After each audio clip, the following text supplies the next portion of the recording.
"Stop touching the good plates! You're not family!" my daughter-in-law hissed. I didn't argue. I reached for the deed instead. By the end of the week, my signature was the only one that mattered. Theirs was gone from the paperwork, the plans, and the future they thought was theirs. I'd spent years making this house a home. Now it was mine alone. And when they came for it, the documents would answer for me. Before we begin, may I ask, where in this big, beautiful world are you listening from? It's always a quiet honor to know who's sharing this space. Drop it in the comments and don't forget to subscribe. The first fork sang against the oak tabletop like a tuning note, bright and thin, and Maggie Collins knew the room would remember if she let herself tremble. She steadied her hands. The dining room in Ardsley Park breathed old Savannah, crown molding crisp as a collar, windows tall enough to drink the late summer light, a ceiling fan spinning lazily above the chandelier. She laid the forks in a neat parade beside the dinner plates she'd pulled from the everyday stack, white stoneware, serviceable, no flourish. The air smelled faintly of lemon oil, starch from the ironed linens, and something buttery drifting in from the kitchen where Brittany liked to perform being hostess. 4 settings, Maggie murmured, more to the table than to herself.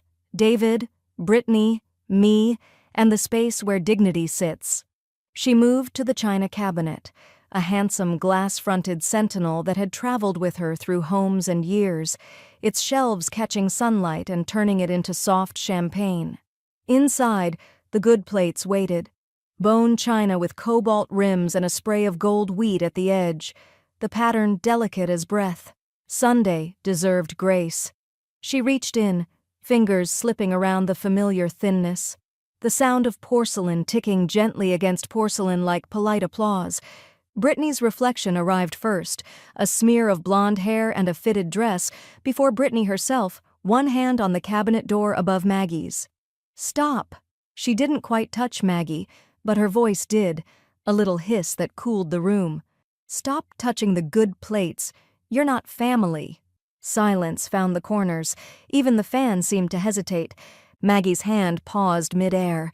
She could feel the plate's weight, warmer where her fingers met it, the gold rim flashing like a tiny ring of sun. She set it back against its stack without a scrape, careful as a surgeon, then closed the cabinet as though nothing had been disturbed, as though the words hadn't scuffed the floor of the evening. From the kitchen, David appeared carrying a casserole dish with a pot holder that had seen better days. His eyes, his father's eyes, fixed on the cabinet, then on Brittany, then on his mother. For a breath, he was a child again, trying to read the weather. He blinked and pasted on a smile. "Okay," he said too loudly. "So, shrimp and grits turned out great. Smells like the gray." He laughed at his own joke and set the dish down. The ceramic thud an awkward period. Brittany fluffed an invisible cushion on a chair and straightened her already straight place card. "We have guests next week," she announced to the air. "I'm saving the china for people who appreciate presentation." Maggie busied herself with the napkins. "Of course," she said. Her voice didn't break. It didn't even bend. "Mom, you don't have to," David began. "I know what I have to do," Maggie replied, folding a navy linen square into a simple bishop's hat, crisp edges kissing. She laid it at Brittany's place, then at David's, then at her own. Brittany's heels clicked across the hardwood as she circled the room, adjusting a candlestick a quarter inch, nudging a chair back flush with the rug's border. "We're trying to keep things elevated," she said, hands making a rising motion. "Consistency matters." "Consistency," Maggie said, placing the last everyday plate with exactly the care she would have lavished on porcelain, like manners. Brittany's smile sharpened. "Like boundaries." David coughed into his fist. Let's sit. Food's hot." He poured sweet tea into glasses, ice cracking like distant fireworks. The first sip burned cold at the back of Maggie's throat. She folded her hands in her lap and watched David spoon the creamy grits, the plump shrimp striped pink and white and dusted with scallions. Brittany kept her phone face down beside her, a little black slab glinting with the promise of somewhere else. They ate, or pretended to. Conversation skirted weather and a newly paved stretch of Bull Street. When Brittany spoke, she leaned on certain words as if they were furniture only she could afford. "David and I are really finding our rhythm with the house," she said. "It's just ours, you know? Our little world." The word ours brushed past Maggie like a shoulder in a crowded hallway. She reached for her glass instead of a plate. She wasn't family enough to touch, and let the tea's sweetness settle the taste of unsaid things. She could feel David wanting to change the subject, to unspool a rope ladder over the pit that had opened, but he couldn't meet her eyes. Brittany texted someone beneath the table, thumbs quick, mouth pinched in satisfied concentration. "Dessert?" Maggie asked when her plate was still half full. "I brought lemon bars." "We're watching Sugar," Brittany said. Her lips curved in that gracious, pageant-ready way that had a mean seam stitched tight inside it. "But thanks." Maggie nodded. She collected her words and stacked them neatly in her chest. There was no tremor in her fingers as she lifted her own plate and carried it to the sink. At the cabinet again, she opened the glass door, not for the good dishes this time, but for the violet glass vase Brittany liked to keep empty because negative space photographs well. Maggie took it out, set it on the sideboard, and eased the door closed, listening to that delicate click that used to mean home. David cleared his throat. "Hey, we should go to Forsyth next weekend. Walk the park." "That sounds lovely," Maggie said. She turned toward him and smiled at the fact of him, the boy and the man overlapping in her mind like two transparencies, but she kept the overlap to herself. No flash of past, only the present, his jaw a little tighter than usual, the faint grease of worry on his brow. "Text me the time." "Yes," Brittany cut in. "We'll have to see. We've got things." "Of course you do," Maggie said, and the words were not sharp. They were cloth folded over a blade. After dinner, she rinsed her plate, dried it, and set it back in the stack with the others, quiet, precise, no chip, no complaint. She wiped the counter clean with small, efficient circles. In the reflection of the dark window above the sink, she saw the room behind her, the chandelier throwing warm coins of light on the table, Brittany tapping her phone, David collecting forks with the care of a man dismantling a bomb. She gathered her purse from the hall tree. "Thank you for supper," she said, and meant it for the food, if not the evening. "Drive safe," David said. He almost touched her shoulder, and then did not. Outside, the air held the soft weight of savanna humidity, jasmine sweet even at night. Live oaks arched over the street like old guardians, their beards of moss silver in the porch lights. Maggie's shoes made a measured sound on the walk. She sat in her car and let the engine idle without shifting into reverse, palms flat on the wheel until the heat dropped to a gentler breeze. Her phone buzzed in the console. Lillian's name lit the screen. Maggie answered on the second ring. "Evening. I heard your voice in my head all day," Lillian said. No hello, just that truth-teller's tone she'd had since high school, dry as good gin. "Something happen?" Maggie stared at the house, at the second-floor window where the master bedroom lamp glowed buttery and unbothered. Through the sheer drape, a figure moved. Brittany, probably, crossing the light like a cloud. "What makes you ask?" Maggie said, and her voice was steady enough to fool a stranger. "Because I know you," Lillian replied. Paper rustled on her end. A habit, always sorting, always ready. "And because I had a feeling about tonight." "Tell me what she said." Maggie's finger hovered over the ignition, then dropped to quiet the engine. The house lights looked suddenly colder. She took a breath, tasting lemon, starch, and something metallic she refused to name. "She told me I'm not family," Maggie said. There was the briefest silence, then Lillian's tone sharpened, all softness snapped out of it. "Do you still have the papers?" she asked. "Mags, tell me you still have the papers." The porch light flicked on, flooding the walkway with brittle brightness, and the front door cracked as if someone might step out, right as Maggie drew the phone tight to her ear and decided whether to answer. The next morning, the house felt smaller than it had the night before, though Maggie wasn't in it. She sat at her own kitchen table, the quiet steady as breath, a second cup of coffee cooling beside her. In the drawer to her left, under the dish towels and the rubber bands and the little notebook where she still jotted grocery prices, lay the key to the safe. She hadn't touched it in years. The safe squatted in the back of her bedroom closet, behind a cedar chest and an old quilt rack. She pulled the chain on the bare bulb overhead, light falling in a tight cone on dust and shadows. The dial felt cold and faintly greasy from disuse. She turned it slow, past the first number twice, past the second once, past the third until the tumblers caught with a sound she felt more than heard. Inside, everything smelled faintly of paper and metal. Her will, her marriage certificate, old bonds her husband had called just in case. And, toward the back, an envelope heavy enough to bend under its own contents. She carried it to the bed and slid the documents free, their edges rasping softly. The title deed to the Ardsley Park house was crisp, its embossed seal catching the morning light like a coin. Her name sat there in black ink beside David's, 2 owners divided by a neat comma. No Brittany. Her thumb rested on her name a long moment. Ink couldn't erase what Brittany had said last night, but it could draw a sharper line. She called Lillian. Her friend answered with a simple, "Well?" "She's not on it," Maggie said, and it came out almost like a laugh, dry, without humor. "Of course she's not," Lillian replied. Maggie could hear her shuffling through something, probably one of the manila folders she kept within arm's reach even in retirement. "That girl's got all the legal standing of a potted plant. Without your signature, she couldn't sell a coat hook off that wall, and she sure as sunrise can't throw you out." Maggie traced the embossed seal with her nail. "Good to know." "More than good. It's power," Lillian said.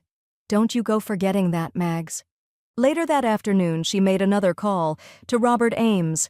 His voice was exactly as she remembered from the last time they'd crossed paths, low and deliberate, the kind that slowed your own speech in reply. "Yes, Maggie, you can sell your interest, gift it, will it away, whatever you choose," he said. "As long as you're listed as a joint owner, your share is yours alone to dispose of. No one else's consent required." She let the words settle. In the silence that followed, Robert added, "You sound resolute." "I suppose I am." When she hung up, her mind slipped backward, uninvited but insistent, to the day the papers were first signed. David's hand had been young then, uncalloused by mortgages and marriage. They'd sat together in a closing office, smelling faintly of printer toner and old coffee, the pen heavy in her grip. She'd written the check from the account her husband left her, the one she'd guarded so carefully after the funeral. David hadn't asked, not outright, but she'd seen the worry in his eyes, the way he'd looked at the down payment total like it was a wave he couldn't swim through alone. She'd been proud to help. Now she wondered if Brittany even knew that history. She put the deed back in its envelope but didn't return it to the safe. Instead, she set it on the hall table where its weight could greet her each time she passed. By early evening, the sun was low enough to paint the street in gold.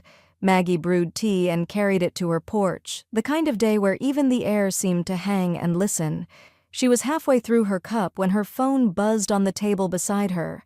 A notification from social media, she rarely checked it, popped up anyway. A photograph loaded slowly on the screen. Brittany and David standing in front of the Ardsley Park house. Brittany's smile wide and possessive, one hand resting theatrically on the porch column. The caption read, "Our home, our haven. Love building a life together. Blessed." There was no sign of Maggie. Not in the photo. Not in the words. She stared at the image until the light behind it dimmed with the evening. Then she set her phone down and, with a steadiness that felt almost dangerous, reached for her notebook. She uncapped her pen. On the first line, she wrote 3 words in neat block letters, "Call Clive Warren." The bell above the door of Perk and Parcel chimed twice as Maggie stepped in, the air conditioning cutting through the damp warmth of late-morning Savannah. The cafe smelled of espresso and buttered croissants, the kind of scent that convinced people their lives could be sorted out at a small table with the right friend. Lillian was already there, back to the wall, legal pad open beside a mug gone cold. Her reading glasses hung halfway down her nose, a silver pen tapping lightly on the pad. She looked up once, gave a small nod that said, "Sit, we're working," and returned to her notes. Maggie set her tote bag on the chair and slid in opposite. The property listings were already spread across the table, printouts from the county records website, some with Lillian's tidy handwriting in the margins. "These," Lillian said, tapping 3 pages with the blunt end of her pen, "are the last 6 months in Ardsley Park. You'll notice a name that keeps showing up."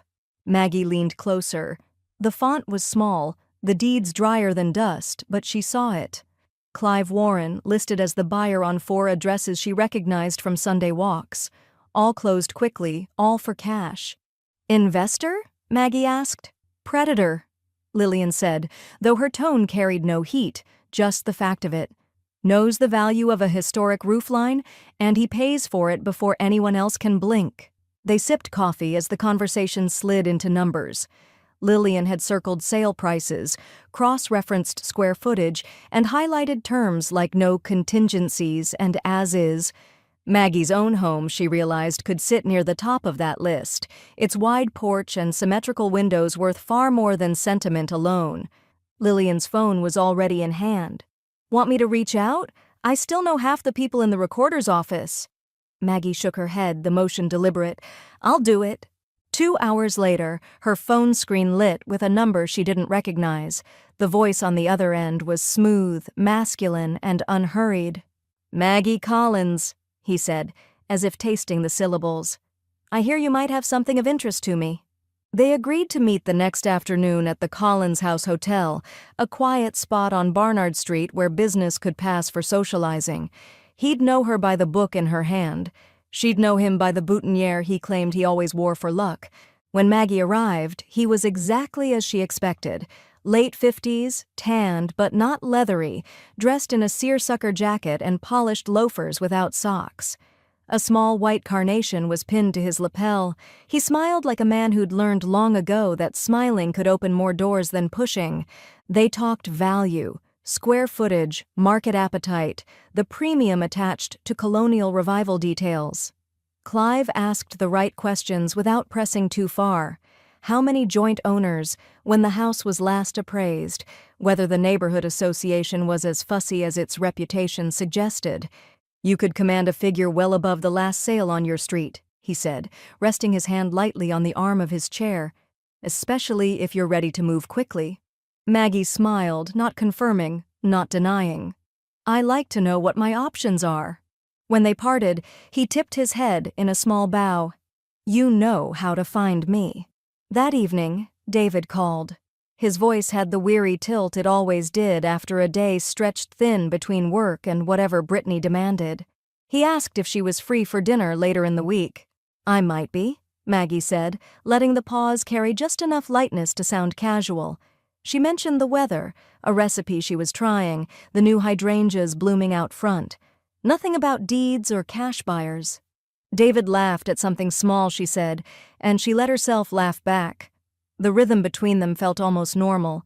But when she hung up, she walked to the hall table, slid open the drawer where her notebook waited, and wrote a single line beneath "Call Clive Warren."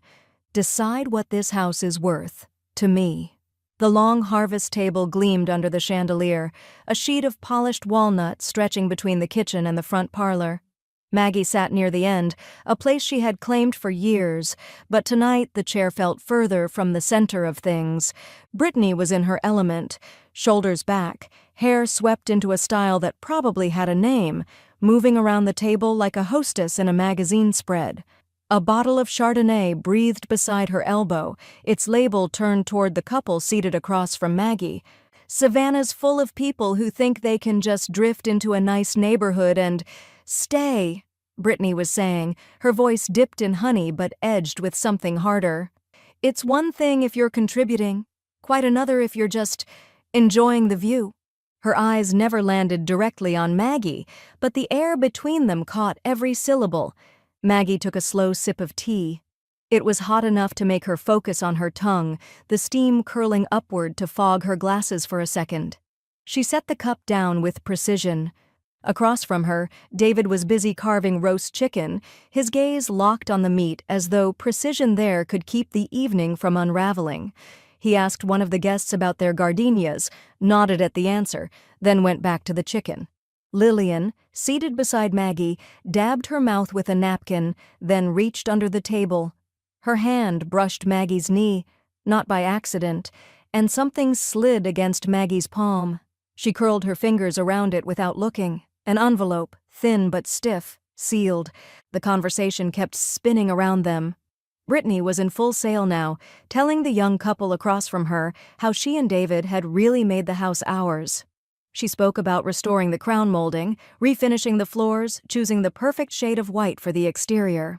"We want it to look timeless," Brittany said, fingers grazing the stem of her wine glass. "Some homes just have good bones, but they need the right people to bring them to life." The wife of the young couple murmured something approving. The husband asked if the house was difficult to maintain. "Oh, we manage," Brittany said with a little laugh. "It's our pride and joy. It's home." She lingered on the word, letting it swell in the room. Maggie smiled, the polite kind that suggested she agreed without offering proof. She tasted the smile the way she might taste a lemon seed caught between her teeth, bitter but small enough to swallow. Lillian leaned in just enough for her voice to carry over the clink of cutlery. "Open it later," she murmured. Her tone was neutral, but Maggie heard the undertow in it.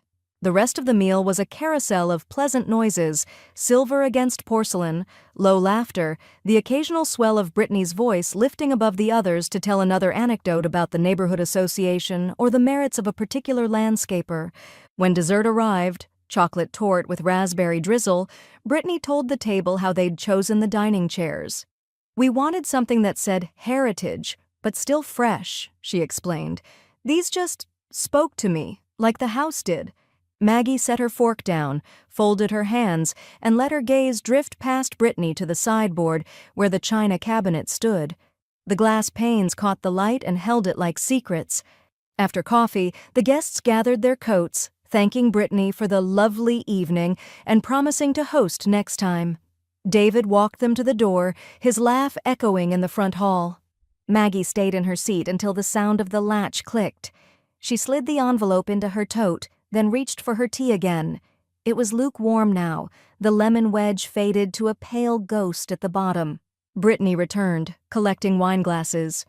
"You know," she said lightly, "it's nice having a full table. Makes the house feel alive."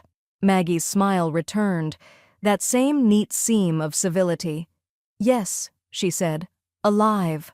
She stood, her chair whispering against the rug, and moved toward the foyer. The envelope pressed against her hip with every step, a small, steady reminder that the night's most important exchange had gone unnoticed. Outside, the air was soft and thick, a hint of salt drifting in from the river. Maggie opened her car door, slid into the driver's seat, and finally broke the seal. Inside, on Lillian's stationery, was a single sheet, draft terms of sale, her share only, cash offer. The figure at the bottom was higher than she'd imagined.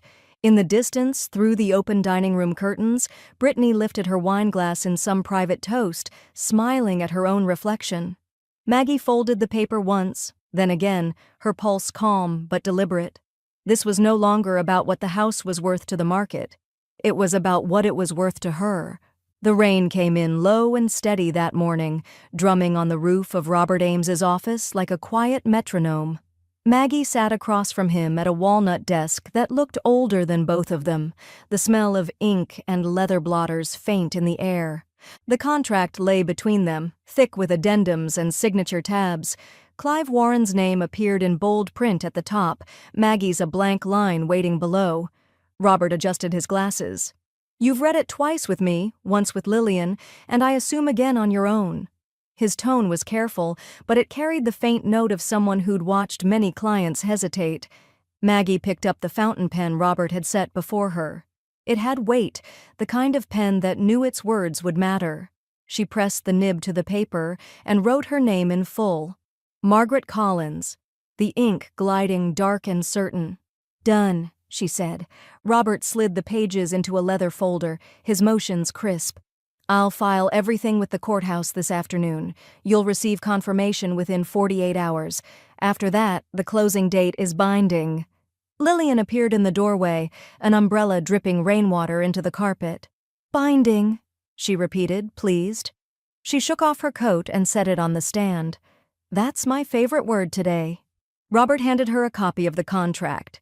She tucked it into her oversized tote as if it were something she'd carry into battle.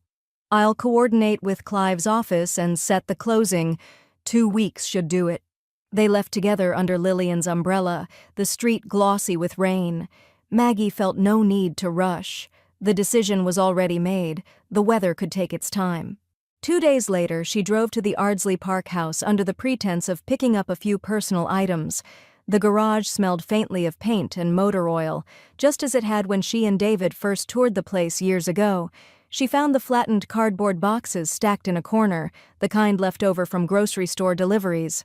One by one, she popped them into shape, taping the bottoms with neat strips. A box for the crystal vase from her mother, a box for the quilts she'd made in winters past, a box for the records that still smelled faintly of cedar from her old trunk. She'd just sealed the third when the side door swung open. Brittany stood there, framed in daylight, holding a shopping bag in one hand. Her gaze skimmed the stack of boxes, lingered on Maggie's tape gun. "Spring cleaning?" Brittany asked, her smile edged with amusement. Maggie straightened, dusting her palms. "Just sorting things." Brittany's tone was light, but her eyes were taking inventory. "Sometimes people box things up when they're moving." Maggie reached for another box without breaking eye contact. "And sometimes they just like order." Brittany's smile sharpened, the kind a cat might wear watching a bird hop closer. "Of course." She stepped back, letting the door close with a soft thud, her heels clicking down the hall. "That evening," David called. His voice was casual, but Maggie could hear the question beneath it. "Brittany said you were in the garage today, packing." "I told her," Maggie said evenly. "I'm just sorting things." "Right," he said, dragging the word out just a fraction. "Well, good." She could almost see him nodding, the conversation already moving in his mind to safer ground. They talked briefly about the rain, about a new cafe he'd tried near the courthouse. Not once did she mention contracts, filings, or the calendar marked in red on her kitchen wall. In the garage the next morning, the boxes sat in neat rows against the wall, their flaps folded and ready. Maggie stood looking at them for a moment, her keys cold in her hand. From somewhere inside the house, Brittany laughed, a short, satisfied sound, as if she'd already decided she knew exactly what game Maggie was playing. Maggie smiled to herself, locking the door behind her. Brittany thought she was calling a bluff. The truth was, the cards were already on the table. The envelope sat on the passenger seat as Maggie drove, its weight out of proportion to the single sheet of paper inside. Pale cream, heavy stock. Robert insisted on making things look as formal as they were final. The sky was a flat gray, the kind that pressed low and seemed to listen. She pulled into the brick drive, cut the engine, and sat for a moment with her hands on the wheel. Through the dining room window, she saw movement, Brittany crossing the room, phone in one hand, a mug in the other. Maggie got out, the gravel crunching under her shoes, and walked to the door. She didn't knock. She still had a key. David was at the kitchen island, sleeves rolled, flipping through mail. Brittany was leaning against the counter, scrolling on her phone. When she saw the envelope in Maggie's hand, her smile froze mid-curve. "What's that?" Brittany asked, straightening. "It's for David," Maggie said, setting it on the counter in front of him. David's brow furrowed. He opened it, scanning the page. His eyes moved faster than usual, then stopped. He looked up. "You're selling your share of the house?" "Yes," Maggie said. Her voice was even, not sharp. Brittany took the paper from him, eyes darting across the lines. Color drained from her face in increments, as if the blood had received the same notice and was packing to leave. "You can't," she began. But the word died, as if she'd heard her own certainty splinter. David's voice was quieter now, but the edges were there. "Are you really doing this?" Maggie met his eyes. "Yes. I am." The silence that followed was brittle. Brittany set the paper down as though it might bite. She turned toward the sink, busying herself with nothing. Maggie didn't stay long. She'd come to deliver, not to debate. That afternoon, Lillian was at her apartment, sleeves rolled, packing newspaper around the edges of Maggie's crystal vases. "Start with the things you don't want them touching," she advised. "You'll feel better seeing them gone." They worked in steady rhythm, Maggie labeling boxes in her neat looping script while Lillian wrapped and stacked, the apartment filled with the dry, faint smell of cardboard and ink. "You know," Lillian said, taping a box shut, "Robert told me this morning that everything's in order. Once they see that signature on file, they'll understand there's no turning it back." Maggie allowed herself a small smile. Robert's good at reminding people what binding means. Later, they met Robert at his office. He stood behind his desk, jacket off, shirt sleeves crisp. "I've received confirmation from the courthouse," he said. "Your contract is on record. Closing date is in 12 days. They can't interfere." "Not that it'll stop them from trying," Lillian said. Robert's mouth curved faintly. "Trying is free. Changing it is impossible." Maggie felt the certainty settle deeper into her bones.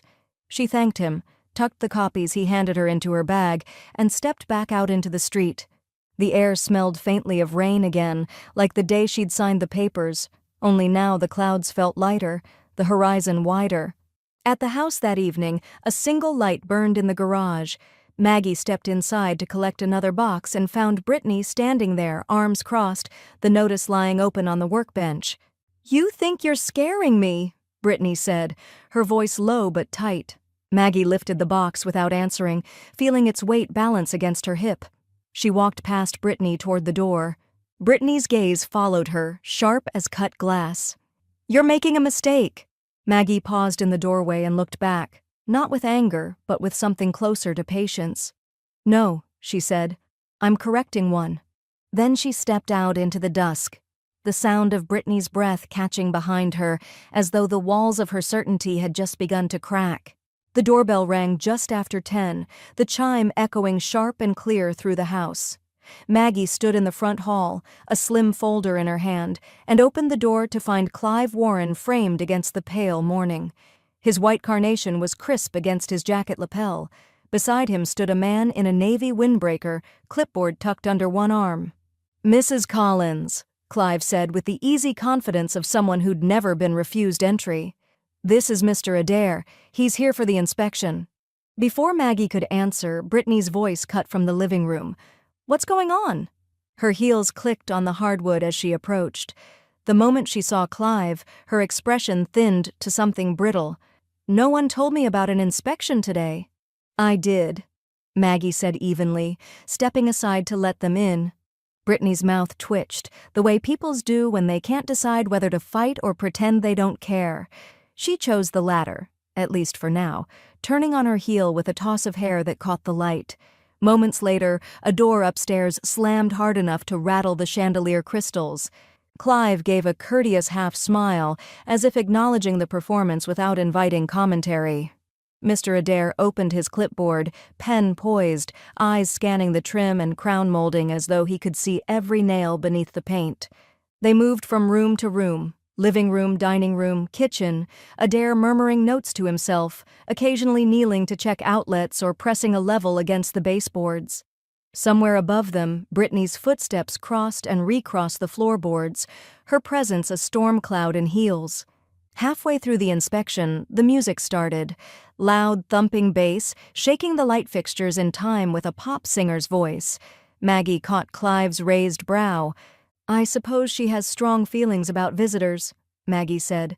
"Every house has its weather," Clive replied smoothly, trailing after the inspector. When they reached the dining room, Maggie slipped into the kitchen and returned with a tray, white porcelain cups, a small pot of tea, sugar, lemon slices in a glass bowl.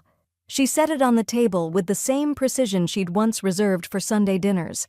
"Gentlemen, something to take the edge off the noise?" she asked.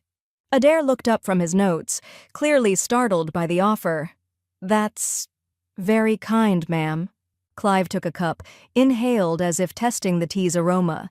"Charm like this doesn't come with new construction," he said, glancing toward the high ceilings, the deep crown molding. "You can't fake a soul." Upstairs, the music cut off mid-chorus, as abruptly as if a plug had been yanked from the wall. Seconds later, Brittany appeared in the doorway, face tight. "Done yet?" she asked. "Not quite," Adair replied without looking at her, scribbling a final note before stepping into the hallway. Clive set his empty cup on the tray. We won't be much longer. Brittany's lips parted as if to reply, then pressed into a thin line. She turned and climbed the stairs again, her tread sharper this time, the air behind her cooling by degrees. When the inspector stepped outside to check the porch supports, Clive lingered with Maggie in the front hall. "She's spirited," he said lightly, though his eyes held a glint of calculation. Brittany took to stalking from room to room with her phone in hand, filming evidence for anyone willing to watch her stories online. "This is unlivable," she said on repeat, the words sharp enough to cut but dulled by overuse. David stayed late at the office when he could. When he was home, he nodded through her tirades, answering in monosyllables, as though every response was a minefield. On Friday, a cream envelope arrived in the mail slot, Clive's name in the corner. Brittany tore it open at the kitchen counter, scanning quickly. Her voice went up an octave. "Rent adjustment? He's raising our rent for the common spaces?" David took the paper from her, reading the short, neat paragraph. "Says it reflects the increased value after improvements. It's within his rights." Brittany stared at him as if he'd spoken a foreign language. "So we just pay it? Or we move?" David said softly. Her laugh was humorless. Oh, he would love that. While the dust thickened at Ardsley Park, Maggie's new condo remained a sanctuary. Morning light spilled across her small dining table, warming the pale blue china cup she favored for coffee. She'd opened the balcony door to let in the air, soft, river-scented, carrying only the faint hum of the city. Her boxes were unpacked, her books shelved in careful order. A vase of white camellias sat near the window, their petals unmarked by dust. When her phone pinged with a message from Lillian, she smiled before even opening it. The photo showed the Ardsley Park dining room mid-demolition, drywall down to the studs, wires dangling like vines. Beneath the picture, Lillian had typed, "Clive's crew says 2 more weeks. She's on her 3rd emergency hair appointment this week." Another followed, Brittany in the background of a shot, mid-gesture, her mouth open in what was surely a complaint. The caption read, "Volume at maximum." Maggie chuckled, setting the phone aside. She poured herself more coffee and turned a page in her book. But late that afternoon, another photo arrived. This one had no caption, just the image. A corner of the Ardsley Park porch, swept clean, with a newly painted door and a brass nameplate reading Warren and Collins. Maggie stared at it for a long moment, her fingers resting lightly on the phone screen. The name gleamed even in the photograph, catching sunlight like a signal. She knew Brittany would see it the same way. The first hint came when the mover's truck idled at the curb outside the Ardsley Park house, its hazard lights winking against the white columns. Brittany, in yoga pants and a silk blouse, stepped onto the porch with her phone pressed to her ear. She watched as 2 men carried a mahogany headboard through the front gate. Inside, Clive stood at the base of the staircase, a leather overnight bag at his feet. "Master suite's ready," he told the foreman. "Let's set the bed first, then bring in the desk." Brittany's heels clicked fast on the hardwood as she came in from the porch. "I'm sorry, what?" "I'll be taking the master," Clive said, his tone almost cheerful. "Better light, private bath, makes sense." "That's our bedroom," she snapped. Clive glanced at her, his smile polite but absent of apology. "Co-owners have equal claim. I'm moving in today." David emerged from the kitchen, already loosening his tie. "Clive, can we talk about this? The suites—" "Already decided," Clive said, turning to the movers. "Careful with that armoire." Brittany's voice pitched higher. "Where exactly do you expect us to sleep?"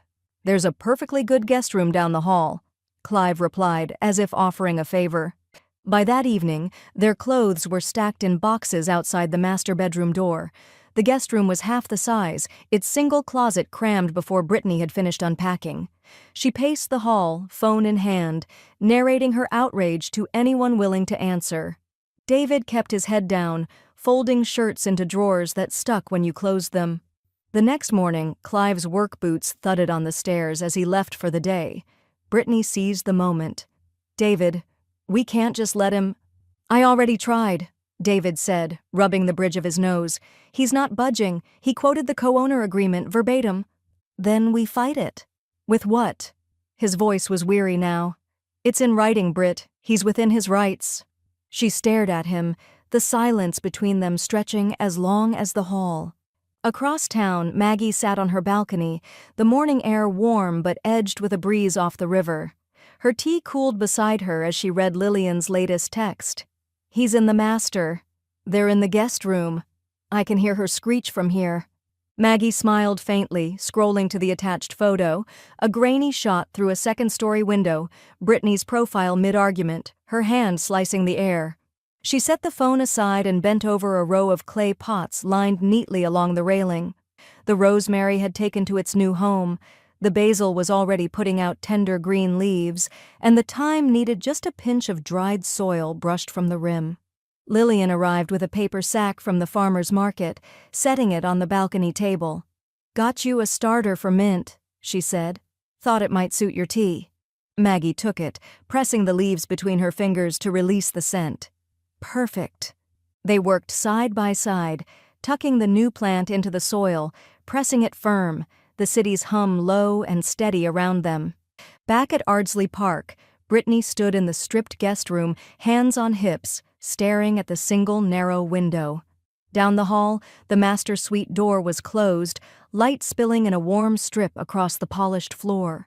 Her reflection in the glass was thin and sharp, as if even the room itself was narrowing around her. She picked up her phone, scrolling for the contact she never thought she'd call, her tone when she finally spoke low, measured, and dangerous. "I need advice," she said, "about how to make someone leave." The first month's bill from Clive arrived in a cream envelope with a gold-embossed return address. Inside was a single sheet, numbers neatly lined in columns, no explanation beyond proportional share of household expenses. Brittany scanned it at the kitchen counter, her nails clicking against the paper. "This is—" She stopped, pressing her lips together. "David, this is insane. He's charging us for utilities now, and the rent adjustment, and what even is this line? Maintenance reserve?" David took the bill from her, his tie already loosened, eyes tired from another late night.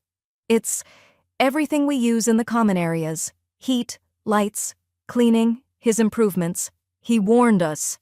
He's robbing us. He's billing us."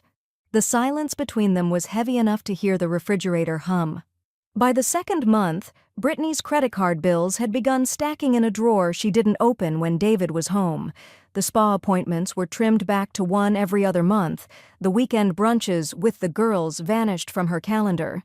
She still wore the silk blouses, but they hung differently without the dry cleaner's crispness. David, meanwhile, stayed at the office later each week, picking up extra cases, filling in for colleagues, anything that might keep the lights on, both at home and in the fragile peace between them. Some nights Brittany sat alone in the guest room, scrolling through photos of the house from when it had felt like hers. The images glowed on her phone, but the sound of Clive's boots upstairs always brought her back to the present. Across town, Maggie moved with quiet purpose.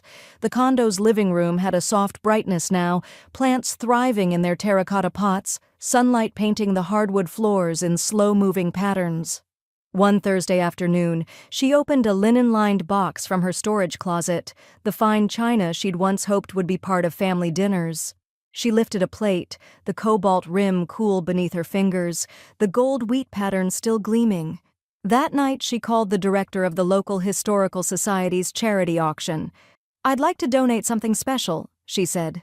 The auction took place in the ballroom of the Whitmore Hotel, the air scented faintly of roses and champagne. Maggie stood near the back, watching as the lot came up. A 12-piece set of china described by the auctioneer as a classic in pristine condition, perfect for any table that means something. The bidding began briskly. Maggie spotted Lillian across the room, hand raised with casual certainty. Another bidder countered. Lillian raised again. The back and forth was short, decisive. When the gavel came down, Lillian's smile was small but sure. She signed the slip, collected the box, and crossed the room toward Maggie. "For you," she said, pressing the handle into Maggie's hand. I know you didn't. But I did. Some things belong in the right hands." That evening, Maggie unpacked the plates in her kitchen, placing each one in the glass-fronted cabinet she'd chosen for the condo. The cobalt rims caught the lamplight, throwing back a soft glow. She set 2 places at her small dining table, tea for herself, wine for Lillian, and they sat in comfortable quiet. "You realize," Lillian said after a while, "she's going to find out you have them again." "I hope she does," Maggie replied, pouring more tea. The plates gleamed between them, perfect in their places, untouched by dust or pettiness. In the guest room at Ardsley Park, Brittany flipped through her mail and froze at a glossy flyer tucked between bills, "Spring Gala and Charity Auction. Thank you to our supporters." On the back was a photo of the china set, her china framed in gold filigree, under the caption, "Purchased by Lillian Price, gifted to Margaret Collins." Her hands tightened on the paper until the edges bit into her palms. The cafe was tucked on a quiet corner near Forsyth Park, its windows fogged slightly from the steam of espresso machines and the low murmur of late-morning patrons.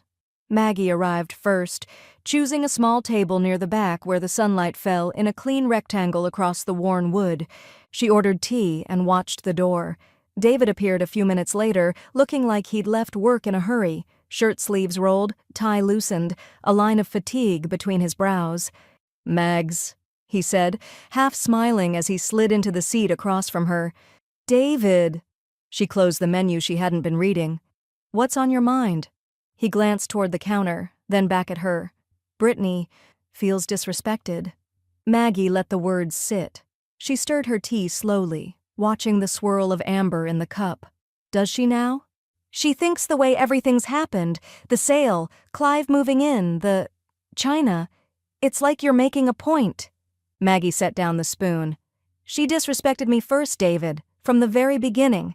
He shifted in his seat. "I'm not saying she's perfect." "She told me I wasn't family," Maggie said, voice low but steady. "In my own home. That was the point where I stopped making allowances." David rubbed the back of his neck, eyes flicking toward the window where a young couple strolled past with coffee cups. "The house is tense, every day. She's upset, Clive's doing whatever he wants, and I'm in the middle." "That's where you put yourself," Maggie replied, not unkindly. "I offered civility, I offered patience. Both were refused." He looked down at the table, tracing the grain with one finger. "It's just a lot."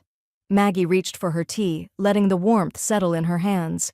"You're right, it is a lot, and most of it was avoidable." They fell quiet as the waitress passed with a tray of cappuccinos. Maggie sipped her tea. David drank black coffee without tasting it. The cafe's background hum filled the space between them. Spoons clinking, pages turning, a distant hiss of steaming milk. After a while, David stood, placing a few bills on the table. "Thanks for meeting me," he said, his voice softer now. "Of course," Maggie replied. They stepped outside together, the air cooler than when they'd arrived. David hesitated on the sidewalk, hands in his pockets. "I'll keep you posted," he said. Maggie nodded. "Do that." He walked away toward the square, his shoulders slightly hunched, as though the space between home and elsewhere had no shelter. Maggie watched until he turned the corner, then crossed the street in the opposite direction, the quiet weight of their conversation following her like a shadow. Back at her condo, the phone on her counter was already buzzing. The caller ID read Lillian. The listing went live on a Thursday morning, just after sunrise. The photos gleamed on the real estate site, sunlight flooding through the arched windows, polished hardwood shining like poured honey, the front porch framed in climbing roses. In bold type beneath the images, $2.85 million, cash buyers only. By the time Brittany saw it, she'd already been tagged in 3 neighborhood group posts. She sat on the edge of the guest room bed, phone trembling in her hand. "David," she called, voice pitched high, "he's selling the house." David appeared in the doorway, tie draped around his neck. "What?" She thrust the phone at him. "Look, he's already had the photos taken. He's asking for millions. Where are we supposed to go?" David stared at the listing a long time before speaking. "It's his right, Britt. He owns half. He can sell to whomever he wants." "This isn't happening," she said, pacing. "It's not happening." That afternoon, David called Maggie. His voice had the hesitant weight of someone asking for help they knew they wouldn't get. She's panicking, he said. About the house. Clive's listed it high, cash only. We don't know what to do. Maggie, sitting at her kitchen table with the late light spilling across her hands, didn't rush her answer. I hope you find a nice place, she said. There was silence on the line. That's it? David asked. That's it. The next evening, Lillian was on Maggie's balcony, a bottle of Prosecco sweating in an ice bucket. She popped the cork and poured. To holding your ground, she said, raising her glass. Maggie clinked hers against it. And to knowing when to stop talking. They drank, the city lights blinking on below them, the hum of traffic softened by distance. Sunday brought the open house. Maggie dressed deliberately, wide-brimmed hat, dark sunglasses, linen dress that whispered when she moved. In the mirror, she looked less like herself and more like a woman browsing possibilities. The street outside Ardsley Park was lined with cars. A white sign with gold lettering read, Open House Today, Warren Realty Group. She stepped through the front door as if she were a stranger, nodding politely to the young agent stationed in the foyer. The air inside smelled of polished wood and faint citrus cleaner. The master suite, Clive's suite, was staged with crisp white bedding and a vase of fresh lilies. The parlor gleamed, the furniture arranged for symmetry and space. Even the dining room, once the backdrop to so many brittle dinners, felt lighter, stripped of its old tension. Maggie walked slowly, her fingertips grazing the smooth banister as she climbed the stairs. In the guest room, Brittany stood stiffly beside the closet, arms crossed. Her eyes met Maggie's for a fraction of a second before she turned away. Maggie didn't speak. She only looked once toward the window, the same view she'd known for years, and then back toward the hall. On her way out, she caught sight of Clive speaking with a well-dressed couple in the foyer. He spotted her, and the corner of his mouth lifted, not in greeting, but in acknowledgement. She stepped into the sunlight, the faint echo of voices trailing behind her. At the curb, she removed her sunglasses for just a moment, looking back at the house. For the first time, it didn't feel like something being taken from her. It felt like something she'd already left behind. But as she turned away, she noticed another car pulling up. A black sedan she didn't recognize. The driver stepped out, phone in hand, scanning the house with the kind of calculating interest she knew all too well. Something in her gut told her this was not just another potential buyer.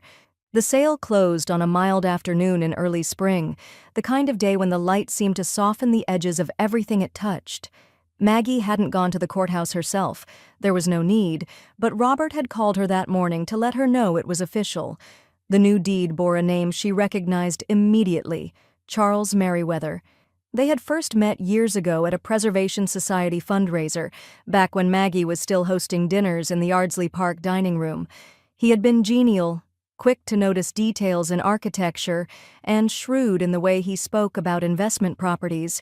When he called her the evening before to say he was the mystery buyer, she had been genuinely surprised.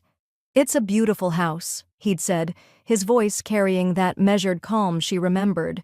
But I'm not looking to live there full-time. I'm thinking of renting out rooms, selectively, to people who appreciate history and won't complain about a creaky stair or a draft in winter. Maggie had smiled to herself at that. You'll be able to fill the rooms easily, she'd replied. It's a house that draws people in, though sometimes it keeps the wrong ones. Now, less than 24 hours after the ink had dried, Charles's property manager was walking up the front path with a sheaf of envelopes. Brittany answered the door, her expression already wary from the sight of an unfamiliar face.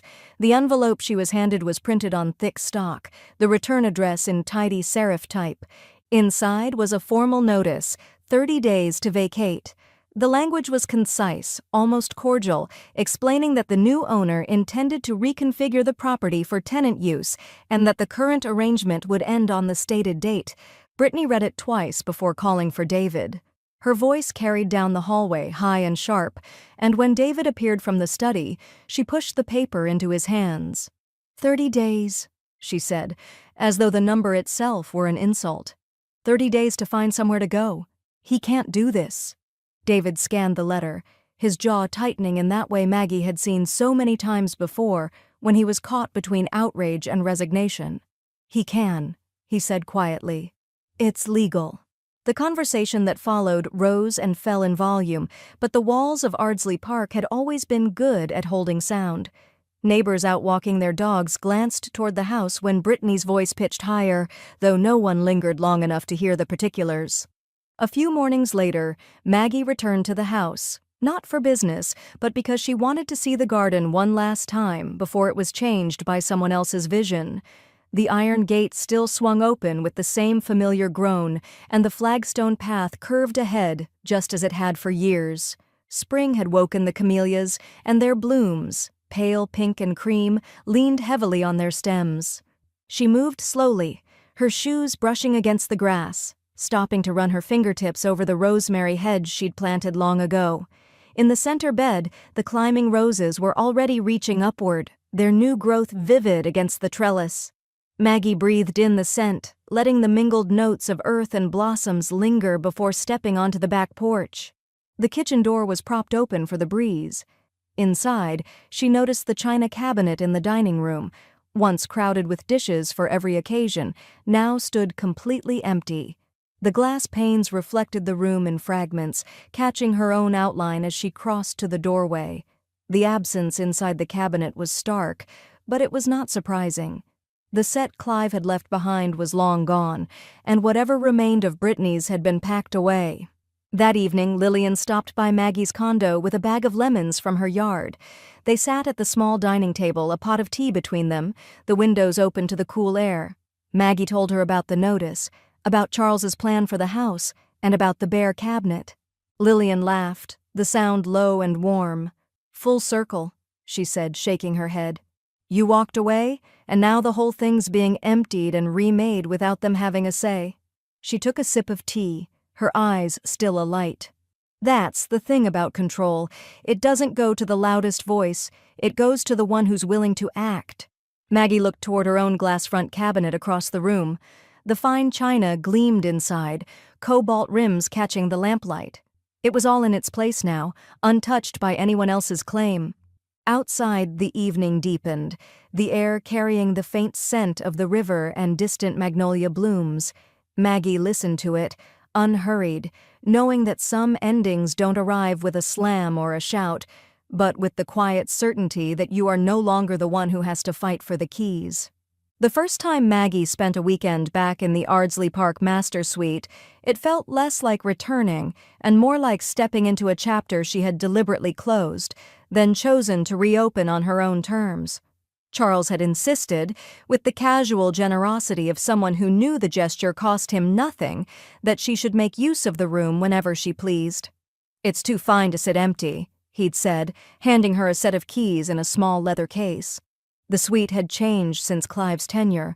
Charles had replaced the heavy drapes with gauzy linen panels that caught the light, and the bedding was crisp and cool, the sort that whispered when you smoothed it down. Still, Maggie knew the bones of the room. The curve of the molding above the bay window, the faint hollow in the floorboard near the wardrobe, the way the light from the west poured in like molten gold just before sunset. On Saturday morning, she rose early, opened the windows wide, and let the warm air drift in. The scent of the garden below reached her, roses and rosemary mingling with the faint salt of the river breeze. She made tea in the small sitting area off the bedroom, the porcelain cup warm between her hands, and sat in the chair nearest the window, listening to the house settle. By late morning, Lillian arrived, sweeping in with a wicker basket hooked over her arm. Inside were scones wrapped in linen, a jar of peach preserves, and a small bouquet of mint from her garden. "I thought we'd do it properly," she said, her voice bright in the stillness. They carried everything to the dining room, where Maggie had already set the long table with her fine china. The cobalt rims glowed against the white linen cloth, the gold wheat pattern catching and scattering the light that streamed in through the tall windows. She poured the tea, the steam curling in the air, while Lillian arranged the scones on a tiered stand as if they were staging a photograph. "Feels different," Lillian said, glancing around the room. "It is different," Maggie replied. She took in the details, the polished wood, the uncluttered sideboard, the chandelier crystals flashing in the sunlight. It's mine now, in the way that matters. They talked easily, their voices weaving with the sounds of summer outside. Bees hummed in the garden beyond the glass, and the soft rustle of leaves was occasionally broken by the distant chatter of someone passing along the sidewalk. Time slowed in that room, settling around them like the warmth of the tea in their cups. After lunch, Maggie walked out into the garden. The flagstones were warm under her sandals, and the camellias leaned toward the sun, their petals already blushing with the first hints of deeper summer. She paused by the rosemary hedge, pressing her fingertips lightly to the fragrant leaves, and let the sound of the insects fill the air around her, a steady, contented thrum. When she returned to the dining room, the table was bathed in late afternoon light. The plates gleamed beneath the chandelier, each one reflecting a perfect oval of gold from the prisms above. Lillian had stepped out to take a phone call on the porch, leaving Maggie alone in the room. She rested her hand lightly on the back of one chair, letting her eyes travel the length of the table. This was no longer the site of careful silences and brittle conversations. It had shed that skin. Now it was a room where the air moved freely, where the light touched every surface without being asked, where nothing was kept out of reach because of someone else's rules. She poured herself one last cup of tea, savoring the quiet, and thought about how much of this had been choice rather than accident. All the steps, some deliberate, some forced, had led to this moment. Her standing here, her china in place, her garden in bloom, her claim intact in the ways that counted most.